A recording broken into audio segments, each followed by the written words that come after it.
Another video for the week. Today we'll be talking about forex liquidity in the market, understanding liquidity zones. So understanding liquidity zone will help you to know where might be taken out in the market, and also where to avoid, and also to filter your POI. So that, because sometimes you have POIs that are in different, maybe you have fair value gap in different places. So when you understand liquidity, you know the fair value gap, there's going to be more of like a liquidity hunt, and then you know how to filter sorry, your trade and pick a particular POI, and market tend to respect that POI as well. So understand liquidity to help you, it will help you know the highs and the lows that's likely to be taken out, and the highs and low that is likely to be there's likely to be serve as a support, or likely not to be taken out, like strong support and strong resistance. So quick, let's go to my pair. So I mostly trade GU or GJ. So first is, let me do a quick rundown on GU to show you something. Now on the 1 week, something I put on the 1 week, or let's say let me remove everything, let's say 1 month.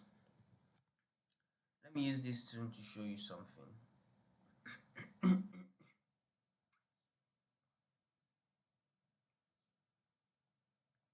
Now watch what we have here.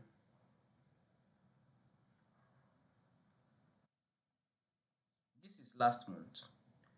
Looking at what we have this month, last month, you discover that price closed above the previous high of last month.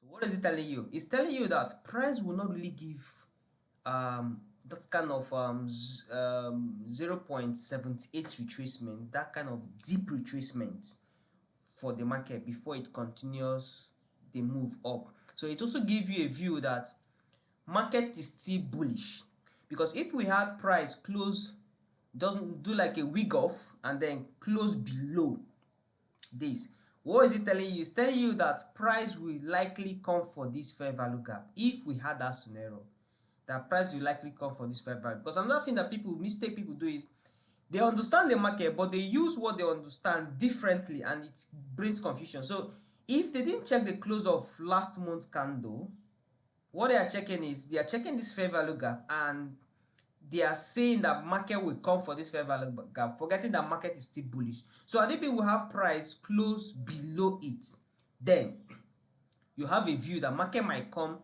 below here before a move to the upside. Or let's say market closed bearish. Do you understand? So that's one thing that is not everybody that will teach you.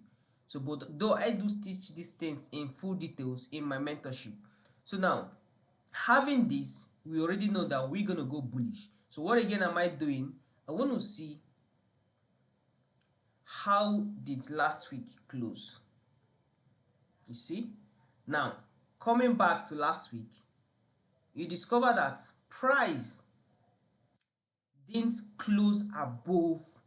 See, now we have almost 2 weeks. This week price didn't close above this high. Now as well, see, this week closed, we didn't close above this high. So what is it telling me? It's telling me that here it serves like a liquidity grab, more of price didn't really get to that place. Then what is it telling me now? It's now giving me a view that, let me look down, that I might be seeing a drawn liquidity, internal drawn liquidity, that price might be going to before we now have a proper push. So what is it showing? Now look closely, we have a fair value gap here. You see? We have a fair value gap here. So I know that price will do something like this. This is just understanding liquidity. I now know that price will do something like this, come into this place before we have a proper move to the upside. Just easy. And then also look at what we have here. We have another block that has a fair value gap. So I won't be surprised to see price trade into it before we move up. And then again, when you cool down and check the order flow, I also teach order flow. See now, order flow. Look at the order flow we've been having here. This is it. You see, we have price give a fair value gap, see, and price came into the fair value gap. Look at again, we have price give a fair value gap, saw price come into it. Look at what we have here again. You see price give a fair value gap and price came into it. This is another fair value gap we have here now again.